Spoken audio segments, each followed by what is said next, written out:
Bienvenidos a una nueva emisión de A Solas. Hoy nos espera la gran oportunidad de conversar con el famoso diseñador de modas español, Aníbal Laguna. Aníbal Laguna es uno de los diseñadores más consolidados de la moda española, que ha hecho de la elegancia y el glamour sus señas de identidad. Nació en Caracas, Venezuela, en 1967.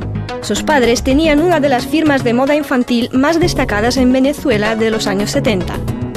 Con 15 años se trasladó a Europa en 1982 y estudió el oficio de sastre en Milán. En 1987 inició su carrera en solitario, abrió su taller propio y se instaló en España. Con tan solo 19 años, su primera colección Concorde fue seleccionada por Paco Rabanne para representar a España en el Salón Internacional Europe in USA.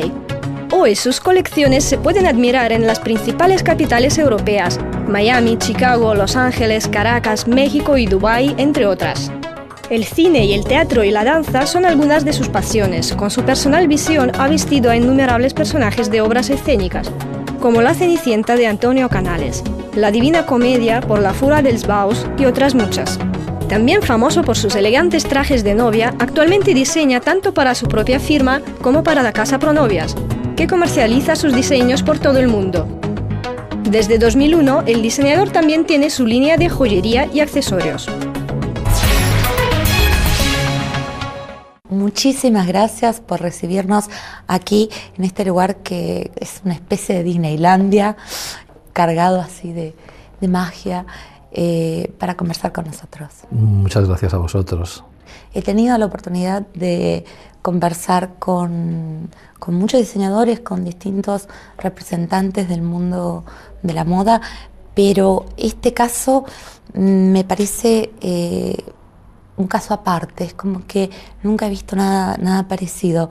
En tu trabajo se siente permanentemente la magia, la fantasía, la creación en el puro y pleno sentido de la palabra. La primera pregunta que me vino a la cabeza fue ¿por qué no escritor? ¿Por qué no pintor? ¿Por qué elegiste el diseño como medio de expresión? Bueno, antes que nada, gracias por tus maravillosas palabras, de verdad. ¿Por qué el diseño de moda? En principio, yo decidí verdaderamente volcarme en esta profesión en la adolescencia, porque en la infancia la entendía como un negocio, no la entendía como una posibilidad de poder liberar la creatividad o de poder demostrar lo que tienes dentro a través de la moda, puesto que en mi familia ya tenía empresas de confección, unas de las más importantes de moda infantil, en Venezuela, en Caracas, que es donde yo nací. Se llamaba Doneta Venezolana, que era una de las empresas más importantes de los años 70, 80. Entonces, claro, yo entendía la moda como una industria. Entendía la moda como una industria, como un negocio, y no veía esa posibilidad de poder quizás sacar lo que tienes dentro a través de un vestido, a través de una pieza, quizás de hacer soñar, ¿no?, a una mujer en un momento determinado de su vida. Pero lo que sí es cierto es que, bueno, quería ser arquitecto, estaba entre arquitecto y director de cine, o sea, esas dos profesiones me tenían verdaderamente como muy ocupado, ¿no?, la mente, y decidí ser arquitecto. De hecho, desde niño hacía maquetas, las maquetas que hacía, llenaba el salón de casa y el comedor, lo llenaba de maquetas hechas con los retales de tela de la fábrica de mis padres. Entonces, con los retales de cuadritos hacía los edificios, con los retales de florecitas de los vestidos de las niñas hacía los jardines y hacía los árboles, pero hacía ciudades, hacía puertos, hacía cosas, pero todo maquetas. O sea, que me iba a dedicar a la arquitectura. Luego ya, cuando empecé arquitectura, me di cuenta que verdaderamente era excesivamente estática para mí. Necesitaba algo en movimiento. Y entonces me di cuenta que había estado buscando durante mucho tiempo cuando lo había tenido, cuando lo tenía cerca y lo tenía al lado. Y entonces fue cuando decidí de pleno decir, bueno, mi camino va a ser la moda. De todos modos, has trabajado con obras de los grandes, como podemos decir. Dalí, como podemos decir Chekhov, están presentes en tu trabajo, bueno, Dante. ¿Te parece que a través del mundo de las telas se puede alcanzar la profundidad del mensaje de estos grandes? Sí, se puede recrear, y sobre todo algo muy importante para el creativo, yo creo que se puede disfrutar. Este es un trabajo que, aparte de hacer disfrutar a los demás, porque creo que esa es mi misión es hacer bella a una mujer. Yo soy un trabajador de la mujer, soy un trabajador para la mujer, yo me defino así.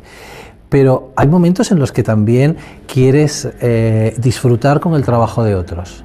Y bueno, lo de Dalí fue para mí una experiencia impresionante. Llevar a Lisboa una exposición y un homenaje a Dalí en donde recrear toda su fantasía, toda su imaginaria, para mí fue importantísimo, ¿no? Y de hecho se hicieron piezas verdaderamente enigmáticas y verdaderamente dramáticas en materiales y en tejidos y en estructuras que nunca en la vida podía haber utilizado si no me hubiera metido y no me hubiera inmerso en el mundo de Dalí. Por ejemplo, los relojes blandos. Hicimos unas salidas y una colección con unas salidas de relojes inmensos, de relojes que se movían. Bueno, era algo maravilloso y eso lo disfruté tanto. Evidentemente luego no se lo pone nadie, no se lo va a poner nadie.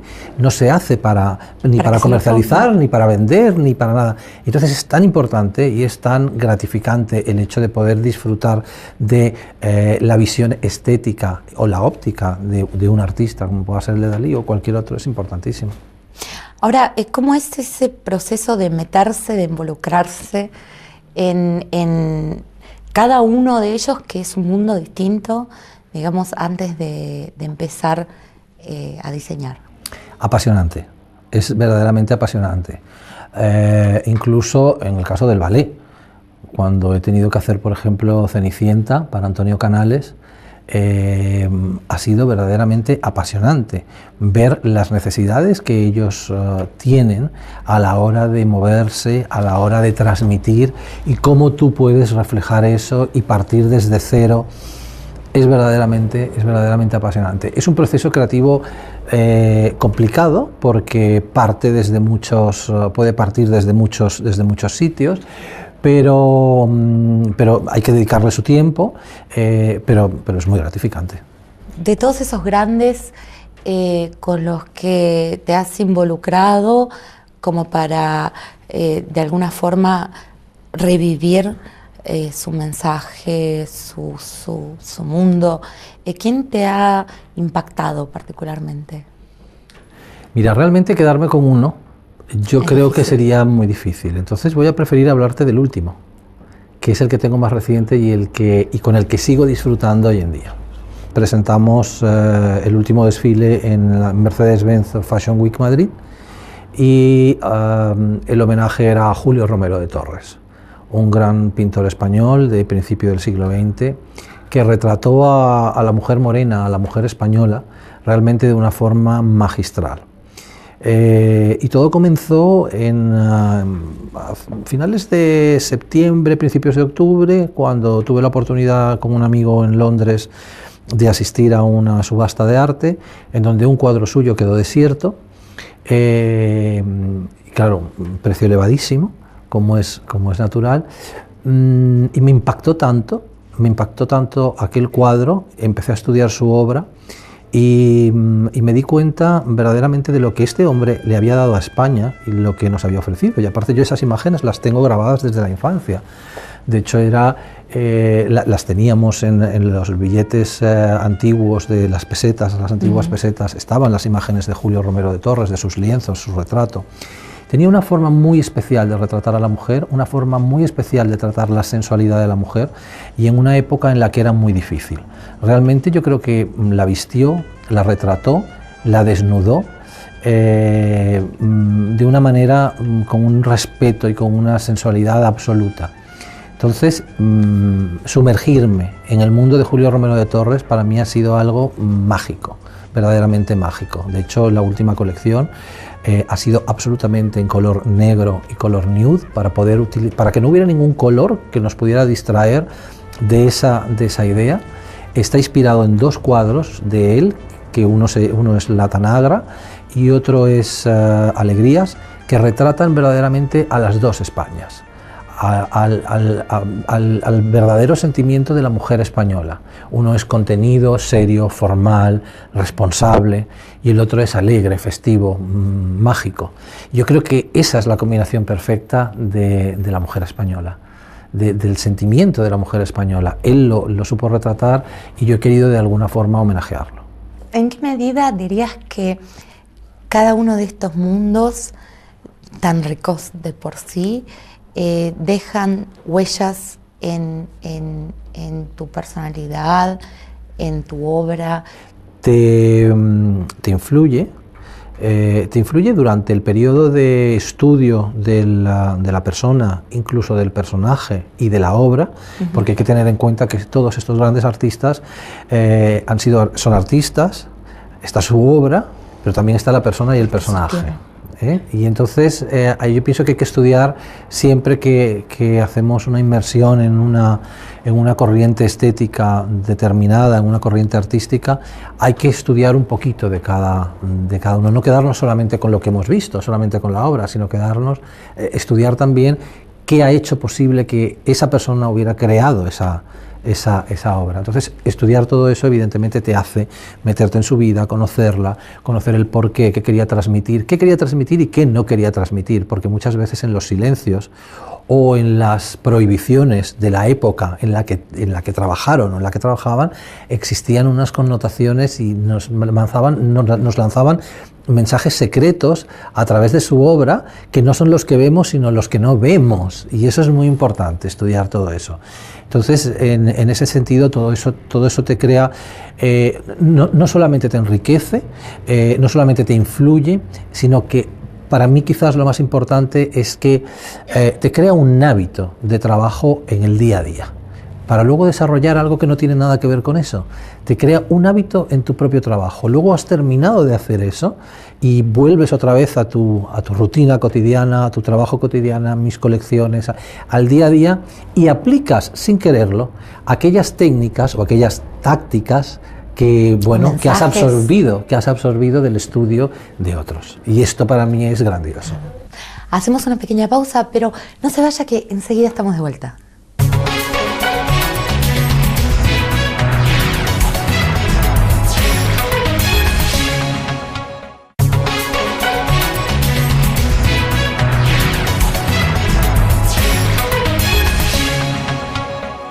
Y ahora sí estamos una vez más en el mundo mágico de Aníbal Laguna.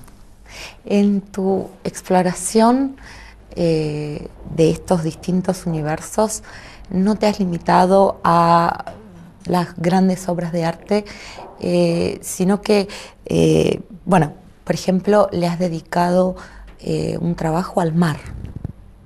Sí, sí. Eso me pareció, también súper interesante. ¿Qué fue lo que te atrajo del mar y qué fue lo que te dejó ese trabajo? Bueno, yo el último trabajo, que fue la colección HIT, que fue dedicada a los fondos submarinos, lo tenía que hacer. O sea, era algo que era una deuda que tenía pendiente, porque es mi gran hobby. Mi gran hobby es hacer inmersión y snorkel. Y bueno, he recorrido prácticamente todo el mundo buscando arrecifes y buscando especies diferentes y disfrutando de ellas, de su colorido, de su magia, y nunca le había dedicado una colección, así que bueno, me llené de fuerza, porque para mí era algo que había que hacer con mucho respeto, ¿no? Y sobre todo por el cariño, ¿no?, que yo le tengo a este hobby. Entonces, bueno, la colección verdaderamente fue muy, muy, muy bonita, en donde, por el contrario que pueden pensar todos, de que en los fondos marinos tenemos un colorido maravilloso, pero realmente cuando te vas sumergiendo te das cuenta de que ese color nosotros lo dejamos de percibir por la falta de luz. Entonces yo quería trasladar un poco esa realidad esa oscuridad, esa oscuridad, esas sombras del fondo marino, y todo a través de formas orgánicas, los bancos de peces desde los corales, las anémonas, absolutamente todo lo que a mí me llama la atención y con lo que disfruto cuando estoy ahí abajo. Esta búsqueda, bueno, como decía, de distintos universos, también te ha llevado a conocer, a acercarte a distintas épocas, a distintas culturas, con las que me imagino también te habrás involucrado. ¿Cuál de ellas dirías que te ha sido particularmente cercana en tu visión, en tus sueños, digamos? He estudiado muchas épocas, sobre todo de la moda, para poder realizar mi trabajo y para poder evolucionar en mi propio estilo personal. Y lo he hecho a través principalmente de los grandes diseñadores de moda y creadores de moda que hemos tenido en el mundo. O sea, desde Madame Vionnet en los años 20, creadora del corte al bies y magistral técnica que yo utilizo, hasta Balenciaga, Dior, etcétera, y he dividido todas esas distintas épocas, y estamos hablando del siglo pasado solamente, ¿no? Luego, evidentemente, podemos hablar del barroco, del neoclásico, etcétera, etcétera. Pero si yo me tengo que quedar con una época verdaderamente, me quedo con la que estoy viviendo, porque creo que este siglo, esta década que llevamos de creación, es una década de libertad, de absoluta libertad, en donde cada uno de nosotros verdaderamente nos identificamos con algo, lo defendemos, nos lo ponemos, lo disfrutamos, y no estamos bajo condicionados y bajo una dictadura de tendencias. Yo creo que durante otras épocas existía una dictadura de tendencias, bueno, ni buena ni mala, pero existía. Y hoy tenemos la oportunidad de ir por la calle como queramos, y nadie nos mira, nadie nos identificamos con nosotros mismos. Se nota cuando hablas y en tus trabajos que sos una persona muy abierta a escuchar, y lo más importante, a hacer todo lo posible por comprender esos distintos mundos, ¿no? Para acercarte a ellos, para, bueno, de alguna forma absorberlos y recrearlos. Ahora, ¿qué podemos decir del caso contrario? ¿Cuánto sentís que el mundo te comprende tu mensaje? La realidad es que plantearte si verdaderamente se te comprende o no se te comprende, quizás sería un hándicap para poder realizar el siguiente trabajo. Yo creo más en la autocrítica y en el estar satisfecho con el propio trabajo que he recibido. Yo he recibido grandes halagos sobre trabajos en los que yo no me he sentido satisfecho, o bien porque no he tenido el tiempo para terminarlos, o bien porque las circunstancias con las que los he realizado no eran las que para mí eran óptimas, o quizás porque soy un gran inconformista a veces, o un gran perfeccionista, y entonces me parece que todo está inacabado, cuando a lo mejor realmente no lo está, o mi equipo me dice que no lo está. Y hay veces que yo he tenido trabajos que los he dado por finalizados, para mí absolutamente terminados, y otros no lo han visto así. Entonces yo creo que es muy importante el mirar dentro de ti mismo y el estar satisfecho con lo que haces, porque eso es lo que verdaderamente te va a dar fuerzas para seguir, para hacer el siguiente. Para hacer pero yo no me refiero a una valoración, a un esto está bien, esto está mal, esto está muy bien, esto está maravilloso, esto está horrible. Siempre hay un mensaje. En la captación, del mensaje. La captación del mensaje llega, normalmente llega. Son muchos los factores que influyen cuando uno transmite un mensaje. Nosotros los mensajes los transmitimos a través de una colección, en el caso de la moda, y a través de una pasarela. Y no todo tiene que ver con la propia colección o con la moda que nosotros presentamos, que yo presento. Tiene que ver con muchas cosas alrededor, con el propio show, con la puesta en escena, con la música, con lo que se está viviendo en el país en ese momento, con lo que ha ocurrido el día anterior o lo que va a ocurrir el día posterior, con lo que ocurre con las noticias. O sea, es que vivimos en un mundo en donde no solamente vemos el cuadro, el marco ejerce una influencia tremenda sobre la propia obra. Pero por regla general, en España la gente es muy receptiva a los mensajes creativos. Y esto es muy gratificante. Esto es muy gratificante. Si hablamos de tu éxito, de ese lugar al que has llegado, que es indiscutible, ¿no? Más allá de tu autocrítica. ¿Qué crees que tiene de particular tu estilo, tu trabajo, que ha atraído tanto? Yo claramente mi estilo lo defino como una mezcla de romanticismo y de sensualidad, ¿no? Es una mezcla complicada a veces, porque yo he querido darle a la mujer la posibilidad de que vuelva a ser romántica y de que vuelva a ser sensual, sin que por ello sea valorada su interior, ni su inteligencia. Yo creo que hay algo que es totalmente fundamental en la diferenciación entre un hombre y una mujer, y es su propio físico. Podemos ser iguales absolutamente en todos, pero físicamente somos diferentes. Existe esa diferenciación. Y entonces creo que el que una mujer tenga que prescindir del hecho de estar guapa, de ser mujer y de ser sensual, porque tenga que competir por conseguir algo, me parece algo tan triste, me parece algo tan inhumano, verdaderamente, que yo quizás he potenciado más eso y lo he defendido. Y le he dicho a la mujer, no, puedes ser inteligente y cuando quieras puedes ser romántica y cuando quieras puedas ser sensual, porque en definitiva eres libre para disfrutar de ti misma. Creo que incluso es una opción inteligente para poder sentirse segura de sí misma y poder sacar adelante todo aquello que es tan complicado hoy en día para una mujer que trabaja, una mujer que es madre, una mujer que es profesional. Es muy complicado. Para muchas mujeres realmente ha sido el mago que le dio vida a ese símbolo con el que soñaron desde su más tierna infancia y que representa un momento muy importante. Contanos cómo es ese momento en el que, le llevas el vestido de novia, le mostrás el vestido a la novia hecho para una novia particular o un traje que le va bien a la novia. ¿Cuál es? Y que, ambos sienten que ese es el vestido, ¿no?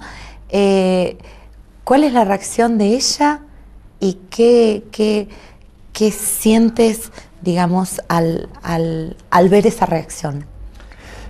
Para mí es muy curioso porque cuando yo empecé a hacer vestidos de novia realmente fue porque mis clientas me los pedían porque no encontraban nada que les convencía y que les gustara. Estoy hablando de hace muchos años, hace 20 años ya. Pero la satisfacción que sentí aquella primera vez que hice un vestido de novia y que de alguna manera di en el clavo con lo que, como decimos aquí en España, con lo que ella quería, la satisfacción fue tan grande que a partir de ahí dije, no, yo voy a hacer colecciones de novia. O sea, yo quiero que esta felicidad, independientemente de que la pueda sentir yo en este momento, pero yo quiero que esto lo puedan sentir otras mujeres y que lo puedan sentir otras personas. Porque hay que tener en cuenta que en esta libertad de la que antes hablábamos, que ahora vivimos, en donde una mujer decide qué zapatos llevar y los combina con unos pantalones y con una chaqueta, y a lo mejor vemos los mismos pantalones, la misma chaqueta y los mismos zapatos en distintas mujeres y parecen diferentes porque cada una les imprime su personalidad. Con el vestido de novia no pasa esto, porque el vestido de novia es un vestido. Tú puedes personalizar un zapato, pero no se ve. Tú puedes personalizar un maquillaje, un peinado, etcétera, pero el vestido es el vestido. Y tiene que tener todos los ingredientes en los que tú te tienes que identificar. Entonces es muy complicado verdaderamente, porque no puedes hacer un estilismo con un vestido. Tú puedes comprar una chaqueta, puedes hacerlo, ponerte un pantalón y lo personalizas. Pero ¿cómo personalizas un vestido de novia? Claro, si el vestido está demasiado cargado de identidad del vestido mismo. Exactamente. Entonces el vestido ya tiene todos los ingredientes para... Entonces esto es verdaderamente difícil y verdaderamente complicado, pero es un trabajo con una gran con una gran carga de emotividad. Cuando las amigas, clientas se visten y llega un momento en el que pruebas uno, pruebas otro, pruebas toal, para ver exactamente qué es lo que quieren, porque muchas saben lo que no quieren, pero lo que quieren no lo tienen tan claro. Pero cuando de repente los ojos empiezan a brillar, ese es su vestido. Es un momento mágico porque, bueno, ella te está transmitiendo esa emoción y por otra parte es agradecimiento y por otra parte es una gran responsabilidad porque hacerle el vestido a una mujer el día de su boda es directamente pasar a formar parte de la historia de su vida, sí, porque es el vestido más recordado.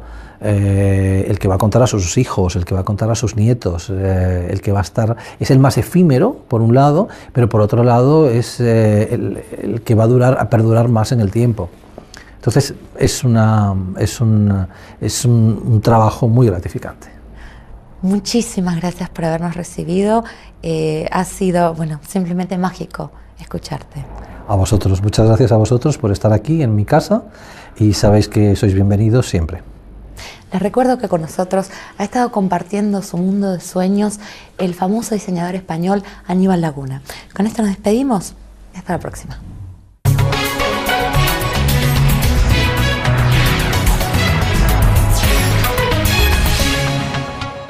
Buscando durante mucho tiempo cuando lo había tenido, cuando lo tenía cerca y lo tenía al lado.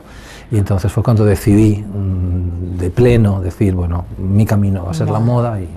De todos modos, has trabajado con obras de los grandes, como podemos decir Dalí, como podemos decir Chekhov, están presentes en tu trabajo, bueno, Dante.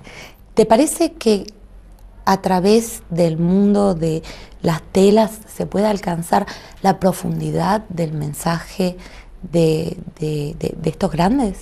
Sí, se puede recrear y sobre todo algo muy importante para el creativo, yo creo que se puede disfrutar.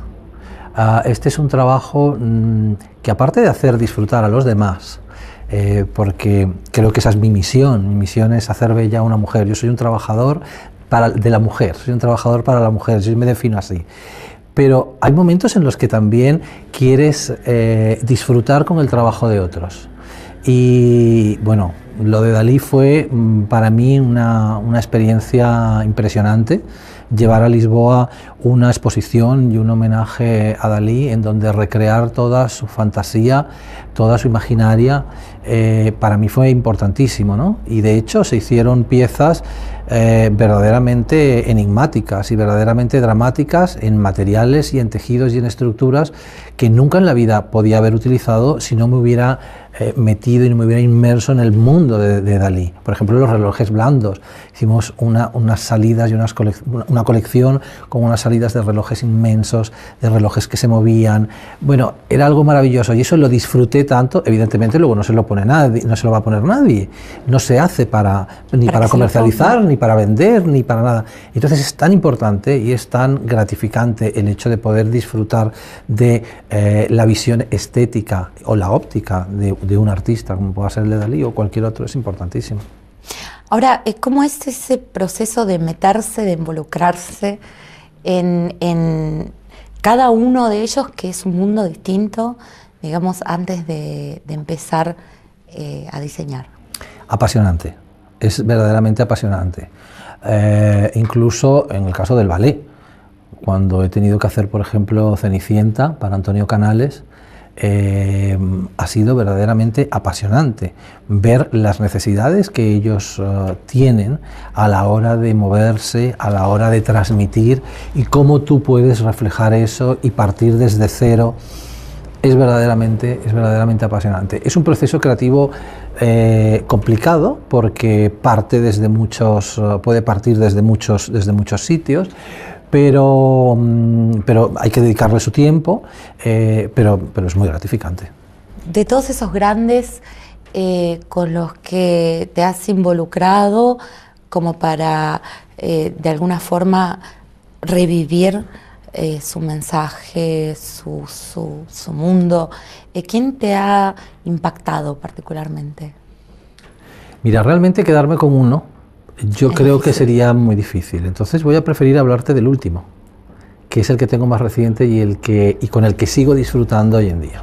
Presentamos el último desfile en la Mercedes-Benz Fashion Week Madrid y el homenaje era a Julio Romero de Torres, un gran pintor español de principio del siglo XX que retrató a la mujer morena, a la mujer española, realmente de una forma magistral. Y todo comenzó a finales de septiembre, principios de octubre, cuando tuve la oportunidad con un amigo en Londres de asistir a una subasta de arte, en donde un cuadro suyo quedó desierto. Claro, precio elevadísimo, como es natural, y me impactó tanto aquel cuadro, empecé a estudiar su obra y me di cuenta verdaderamente de lo que este hombre le había dado a España y lo que nos había ofrecido. Y aparte yo esas imágenes las tengo grabadas desde la infancia. De hecho las teníamos en los billetes antiguos de las pesetas, las antiguas pesetas, estaban las imágenes de Julio Romero de Torres, de sus lienzos, su retrato. Tenía una forma muy especial de retratar a la mujer, una forma muy especial de tratar la sensualidad de la mujer.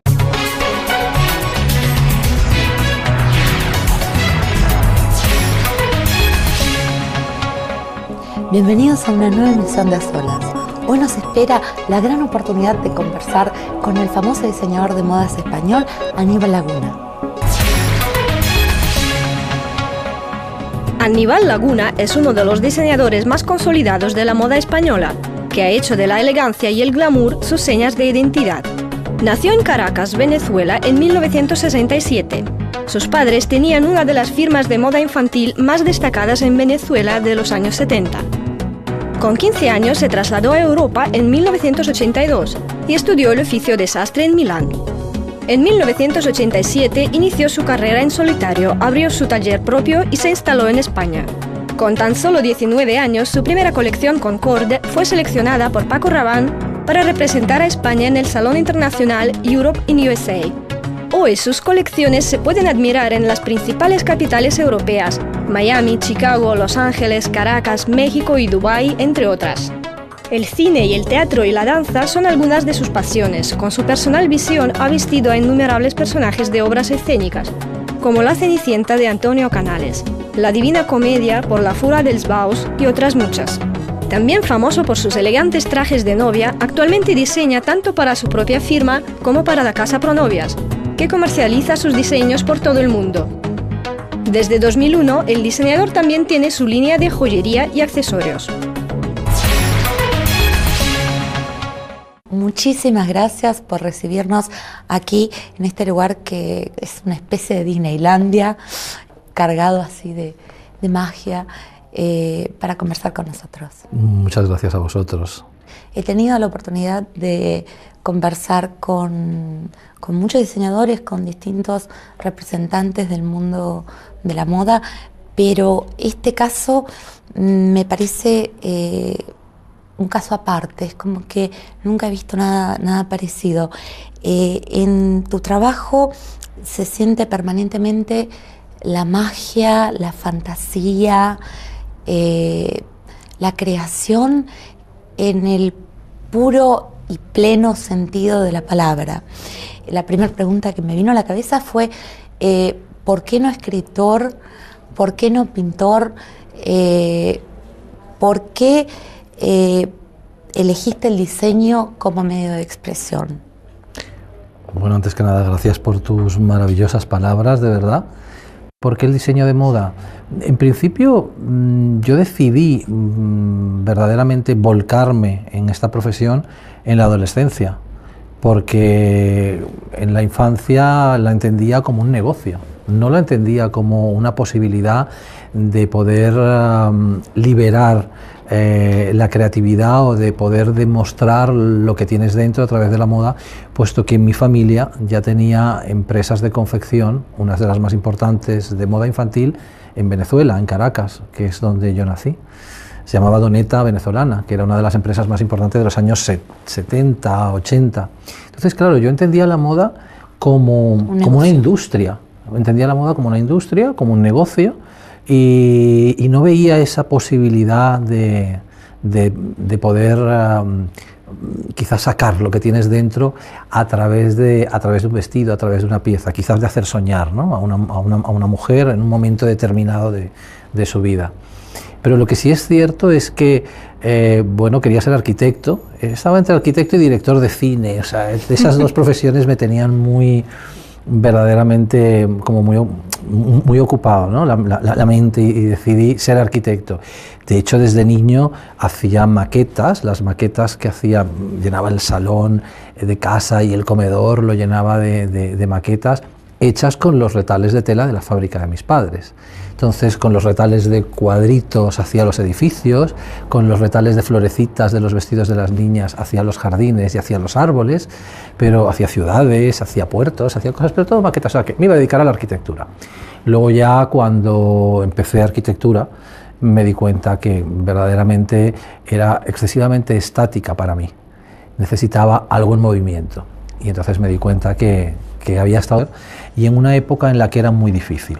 Realmente yo creo que la vistió, la retrató, la desnudó de una manera con un respeto y con una sensualidad absoluta. Entonces, sumergirme en el mundo de Julio Romero de Torres para mí ha sido algo mágico, verdaderamente mágico. De hecho, la última colección ha sido absolutamente en color negro y color nude para que no hubiera ningún color que nos pudiera distraer de esa idea. Está inspirado en dos cuadros de él, que uno es La Tanagra y otro es Alegrías, que retratan verdaderamente a las dos Españas, al verdadero sentimiento de la mujer española. Uno es contenido, serio, formal, responsable, y el otro es alegre, festivo, mágico. Yo creo que esa es la combinación perfecta de la mujer española, del sentimiento de la mujer española. Él lo supo retratar y yo he querido de alguna forma homenajearlo. ¿En qué medida dirías que cada uno de estos mundos tan ricos de por sí dejan huellas en tu personalidad, en tu obra? Te influye durante el periodo de estudio de la persona, incluso del personaje y de la obra, porque hay que tener en cuenta que todos estos grandes artistas son artistas, está su obra, pero también está la persona y el personaje. Y entonces yo pienso que hay que estudiar siempre que hacemos una inmersión en una corriente estética determinada, en una corriente artística, hay que estudiar un poquito de cada uno, no quedarnos solamente con lo que hemos visto, solamente con la obra, sino estudiar también qué ha hecho posible que esa persona hubiera creado esa obra. Entonces, estudiar todo eso evidentemente te hace meterte en su vida, conocerla, conocer el porqué, qué quería transmitir y qué no quería transmitir, porque muchas veces en los silencios o en las prohibiciones de la época en la que trabajaron o en la que trabajaban existían unas connotaciones y nos